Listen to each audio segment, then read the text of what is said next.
മോൻസൺ മാവുങ്കൽ മുഖ്യപ്രതിയായ പുരാവസ്തു തട്ടിപ്പ് കേസിൽ അന്വേഷണം അവസാനിപ്പിച്ച് ക്രൈംബ്രാഞ്ച്. കേസിൽ 2ഉം 3ഉം ഘട്ട കുറ്റപത്രം സമർപ്പിച്ചു.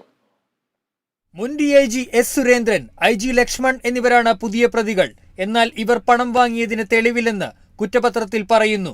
എസ് സുരേന്ദ്രന്റെ ഭാര്യ ബിന്ദുലേഖ, ശില്പി സന്തോഷ് എന്നിവരും പ്രതികളാണ്. തട്ടിയെടുത്ത പണം മുഴുവൻ കണ്ടെത്താൻ ക്രൈംബ്രാഞ്ചിന് കഴിഞ്ഞിട്ടില്ല. അതേസമയം 5,45 ലക്ഷം രൂപ ചെലവായതിന് തെളിവ് കിട്ടിയിട്ടുണ്ട്. 10 കോടി നൽകിയെന്നായിരുന്നു പരാതി. ബാക്കി തുക കണ്ടെത്താൻ അന്വേഷണം തുടരുമെന്ന് കുറ്റപത്രത്തിൽ പറയുന്നു. മുൻ DIG സുരേന്ദ്രനും IG ലക്ഷ്മണനും പണം വാങ്ങിയതിന് തെളിവില്ല. ഉദ്യോഗസ്ഥർ തട്ടിപ്പിന് കൂട്ടുനിന്നുവെന്ന് കുറ്റപത്രത്തിൽ പറയുന്നു. വിശ്വാസവഞ്ചന കുറ്റം മാത്രമാണ് ചുമത്തിയിരിക്കുന്നത്. തട്ടിപ്പിന്റെ ആസൂത്രണത്തിലും പരാതിക്കാരെ വഞ്ചിച്ചതിലുമെല്ലാം ഉദ്യോഗസ്ഥർ ഔദ്യോഗിക പദവി ദുരുപയോഗം ചെയ്തെന്ന് പറയുന്ന കുറ്റപത്രം ഉദ്യോഗസ്ഥർ പണം വാങ്ങിയതിന് തെളിവ് കിട്ടിയില്ലെന്നാണ് വ്യക്തമാക്കുന്നത്.